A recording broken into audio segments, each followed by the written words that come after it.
Vladimir Putin there wrapping up that impromptu press conference taking place inside the Kremlin, I suspect, in Moscow. He said the Kiev government is failing to implement our agreements. We have recognized the borders of the two regions, Luhansk and Donetsk.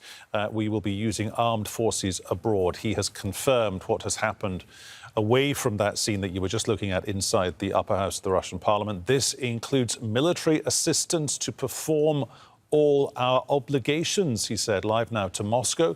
And our correspondent there, Dorsa Jabari. So, Dorsa, I guess this was really a foregone conclusion that he would get the green light that he was looking for.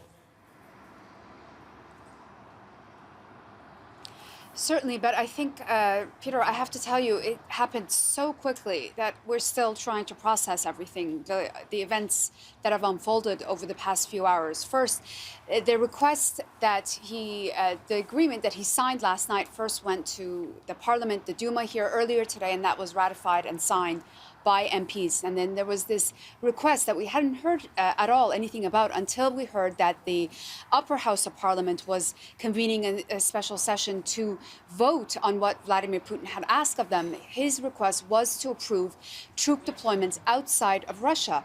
And the parliament met very quickly, and in, I would say, less than an hour, the senators all voted, 153 of them unanimously, to approve Vladimir Putin's request. And he is, of course, the commander-in-chief in this country.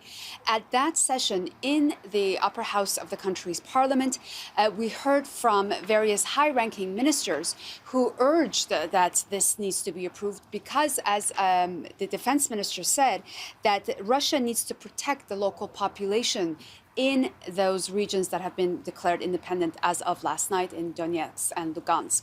And then we just found out that following a meeting with the president of Azerbaijan, Vladimir Putin said he will speak to the press about everything that's been happening. And we saw him, we were expecting him to walk out with his Azerbaijani counterpart, but he came out alone. He took very few questions and he left very quickly. It was less than 15 minutes, I think. But he made it very clear that this is something that needed to be done. He wanted the approval that he got. And one reporter asked him, so where are these troops going? What is their line that they're going into in Donbass? And he said, I haven't said they will go anywhere yet. They're not going anywhere yet. So he made it very clear that he has not officially deployed any Russian troops to the newly declared republics. But I think the most important line that came from the Russian president is that he said that they recognized all the documents, including the constitution where the borders are indicated. I think this is a very important point. According to the constitution of those two republics, now independent republics, their administrative regions are much greater than the actual regions they control, because that is under the control of the Ukrainian government. So this has been the question since last night. Everybody's asking, where are the borders going to be drawn?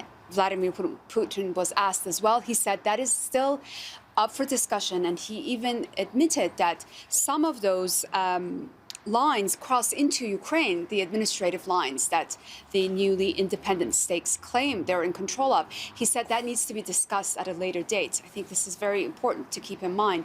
The boundaries and the lines that will define these new independent states have to be agreed upon with the government in Kiev. Of course, that is a government that Russia does not really have much faith in or belief in. Even the Russian foreign minister, as well as the president, said they don't really see them as having any sovereignty.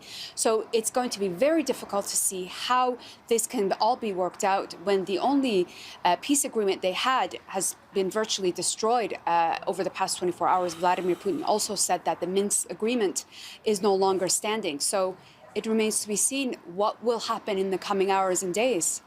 But when it comes to the borders of these two new republics that come under the umbrella, the watchful eye, if you will, Dorsa, of the powers that be in the Kremlin, i.e. Mr. Putin, is it something of a diplomatic conjuring trick, a sleight of hand, when he says, look, I've got the approval to deploy troops abroad, but I haven't deployed troops abroad because the reality is he doesn't have to deploy troops abroad officially because he's got Russian peacekeepers on the ground in that region already. And I guess very quickly they could literally just change their uniforms, rip off one insignia, put on another insignia, and hey presto, they go from being peacekeepers to being Russian soldiers on the ground in eastern Ukraine. Certainly. I think one of the things on this request from President Putin to the parliament was that he could deploy troops anywhere at any time for any length of time to carry out any task. And I think that's what could possibly take place in Donbass. These so-called peacekeepers that the Russian government hasn't even confirmed that they've sent them in. We've had on-the-ground reports of them being present there.